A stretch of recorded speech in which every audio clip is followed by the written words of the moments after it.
Welcome back to Skin Deep. As I mentioned before the break, I have Dr. Rita Fierro, author, speaker, and racial healing consultant. Her book, Digging Up the Seeds of White Supremacy, is a must read. Welcome to the show, Dr. Rita. Thank you for having me, Sharrarne. It's great to be here. So, listen, Dr. Rita, you know, you're a racial healing consultant. And before I met you through our wonderful friend Pam Perry, I'd never heard of a racial healing consultant. You have to tell us, what is that? So, a racial healing consultant helps individuals, organizations, and movement building that allow us to take into account the reckoning of our racial history, which is both the past of racial injustice, but also the present of racial injustice. It's not past, it's very much present. Hmm. We know that African Americans are overrepresented in every system and every institution when it comes to any pretty much negative result. And so we know that we as whites have set up the system to do just that, and to punish in particular the poor and African American and African Americans who aren't poor who also get stuck into the system. Um, and so Yeah. it's reckoning with that past and making some choices to build our institutions, our organizations, our movements, and ourselves so that we can confront that history and also heal from it. It's very interesting that you, as a white person, admit to all of that. I've heard very few whites admit that white people actually set up the system um, uh, for themselves and totally excluded, people of color, Black people specifically. And many times they don't take any accountability or responsibility for the system that still is very pervasive and still affects us even 400 years after we were brought to these shores. So I'm wondering, why is it that whites um, pretend like white supremacy doesn't exist? And how do they feel about you, white people who admit to it? So, first, it's not surprising that we don't see it because our whole education to support white supremacy is designed for us to not see it, Hmm. right? So, we are raised to ignore this blatant truths that if you just look at a set of research or you look at history, it's just so clear, right? Like these are just simple facts. It isn't a grand interpretation or reinterpretation to history as some of our politicians have advocated. Yeah. Um, and that's why when people go to college, they end up predominantly on the side of anti-racism, because once you get informed, once you look at history, the results are obvious. Yet we as white people are Right. raised to not feel injustice and to not see injustice. And so blindness is one of the roots that I talk about. Well, you don't have to feel it because, I mean, you're in white skin, so it's not like me or my children or my brother especially has to think about, okay, how am I going to go out into this world and how am I going to be perceived? And if I get stopped by a police officer, what must I do? I need to make certain I have my hands on the wheel, et cetera, et cetera. You all don't think about it because it's not part of what you have to do on a daily basis. It's just not part of your lifestyle. But many whites I do know empathize and sympathize with the plight of Black folks in not just America, but all over the world, Black skin.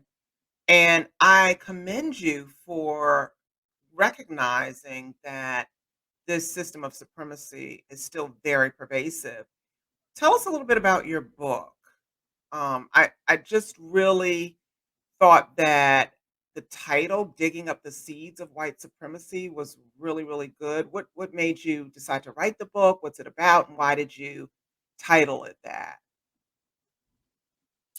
I'm an organizational development consultant, which is part of where the racial healing consultant comes from. I help organizations do culture change and align their internal values with the way they practice whatever they're up to in the world and have a better effect as a result of it.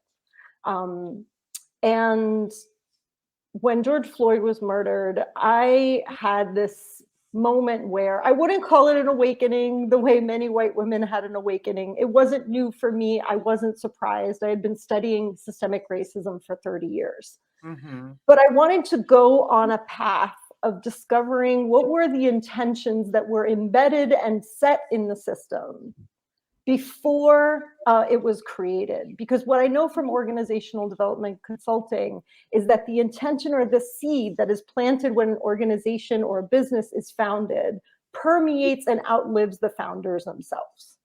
And Mm. because of that, I wanted to know, what was that intention? What is that seed that was planted that bears the fruits that don't, those of us who have studied systemic racism, or people, in particular, people of color who live in the skin they're in, are not surprised by, because they see Right. those results play out over and over and over again, as you were saying before. Um, and what I did was, for an in-depth, for a year, literally go back in time and look at the systemic history of all of our systems, looking at how 10 systems were forged in the United States across 500 years. And what I found was the seed of fear was the Mm. backbone of all of it. Wow. Okay, the fear of what?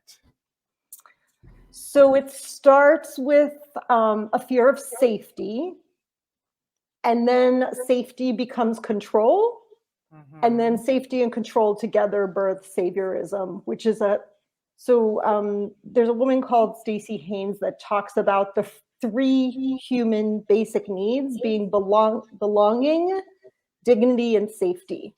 Mhm. So safety was the first, then comes belonging, and then when safety and belonging are threatened, we as white folk decide that the way we're going to affirm our dignity is by saving folks of color. So then saviorism is born. Oh, And I wow. would argue that's still fear, because it's fear of living in the world without making a mark, living in the world and losing the people we love. Um, Mm. and That, I'm going to pause there. you're gonna pause there? I'll pause there for a second. There's another thought, but I'll pause there for a sec. Well, there's so much in all of what you're saying. I mean, I don't even know what questions to ask next. I have so many for you. And I don't think I've ever heard of that. Like, I know safety is a big part of it, and that is how the system has been able to scare people, white people particularly, and make them afraid of Black people. I'll never forget, I was on my way to meet a friend at a wonderful restaurant in downtown Washington, D.C. I was dressed very well, and I was walking. I got out of my car and was walking. I ended up walking behind an older white man. He must have been maybe in his 70s. And he looked back at me in fear and started running. I'd never, ever in my life experienced such a thing. It was like, am I seeing what I think I'm seeing? It was surreal. And he ran across to the other side and looked back at me and then began to walk. So we were, what is this called? Perpendicular? I can't remember what that's called. um, walking up the street, and I crossed over. It turns out he was going into the same restaurant as I was. And so when he looked up and saw me behind him and saw the guys opening the door, he kind of relaxed, like, oh, okay, she must be okay. She's coming into this really nice restaurant. But I was like, I don't even look scary. But I guess my skin, to many white folks, just the black skin that I am in, causes fear. So I'm just glad to hear that you're talking about it openly and honestly. I wanted to talk a little bit about what you were saying before, but before I do, I want people to know how they can, find your book, find you.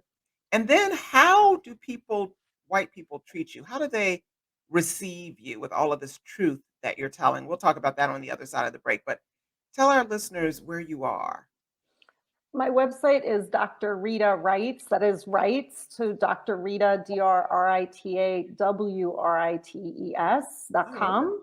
Mhm. And the paper version of the book is sold wherever books are sold. You can ask for it at your local library if they haven't purchased it yet. You can find it on Amazon, Barnes and Noble. It's like on as many websites, wherever books are sold. There's also an audiobook Oh, version okay. on Google Play or Apple Books, depending on what your platform is.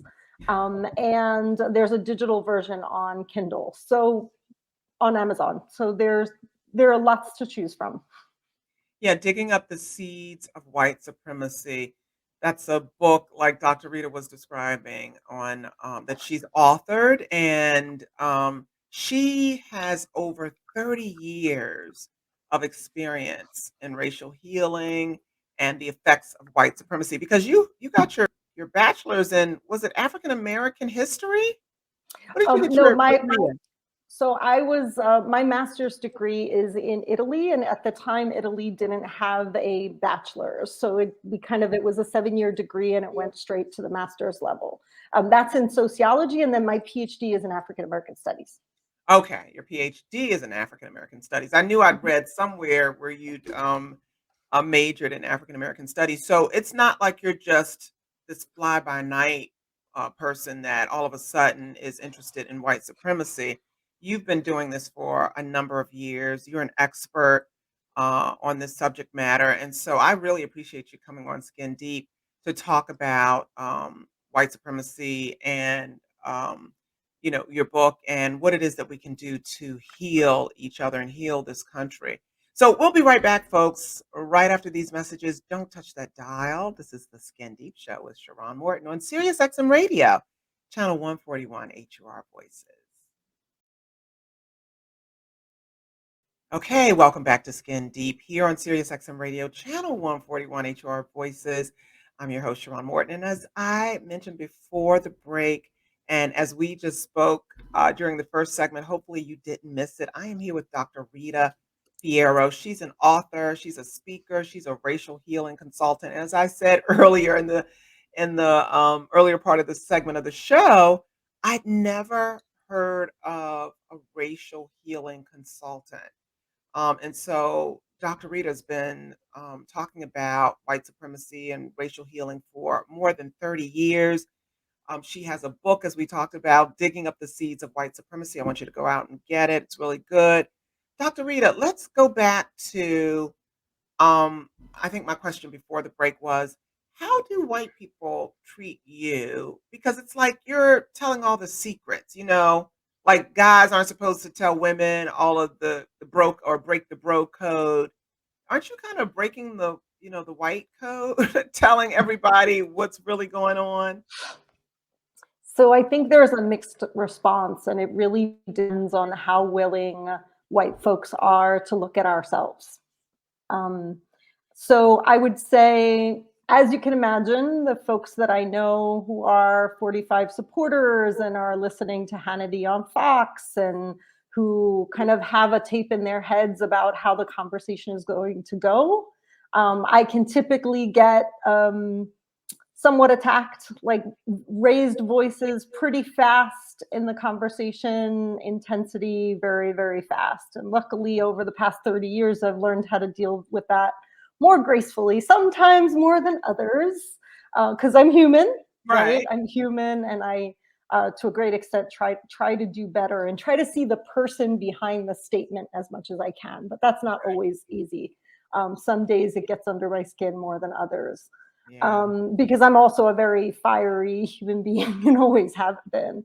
Um, and on the other hand, I think there's a growing number of white folks, and I have to say, women, as problematic as our role has been across history as enablers of white men, Hmm. who have been looking themselves in the mirror, who have had enough, have had an awakening of sorts. Many after George Floyd, as late as that is, Yeah, that I was going to and say are that's asked, so late. yeah, and are asking themselves, okay, what can I do that's more? Like, what can I do to make this an integral part of my business practice?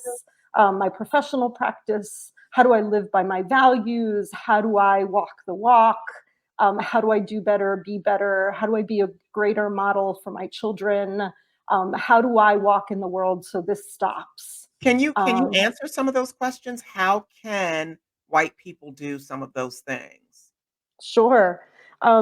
So I think there are two aspects to the work, or actually three aspects to the work. There's the internal work, there's the movement building work, and then there's the systems change work.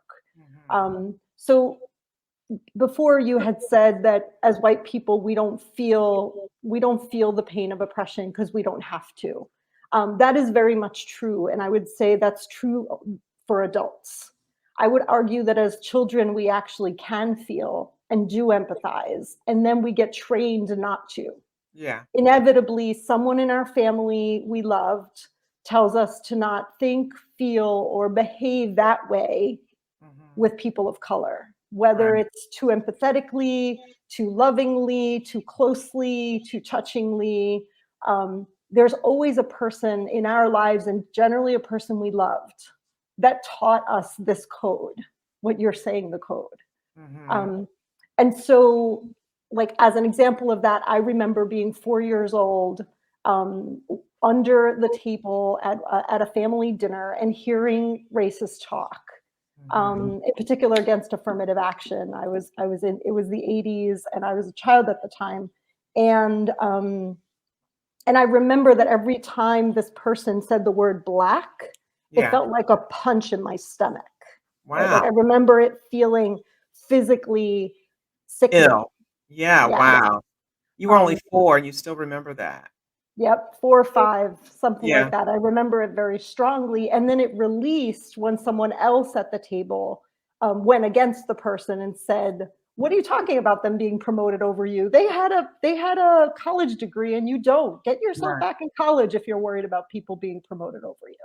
So then it Okay. released because my body could feel the difference between hatred versus justice, Right. right? Okay. But over the years, I was trained to stop paying attention. So Mm. and I would argue white people in general, we get trained that way, which is why it's great to talk about white fragility and read the book White Fragility, which is what a lot Yes. of white folk are doing right now. But I Yeah. argue we can't talk each other out of white fragility. We have to heal white fragility, because Mm. white fragility, or the illusion of being fragile, the illusion that we're not strong enough to endure a hard conversation, comes from people we love, like either our mothers or our aunts or our uncles. Someone taught us that there was a way of walking in the world to deflect responsibility by getting anxious. So Wow. that has to be healed because people we loved taught us this crap.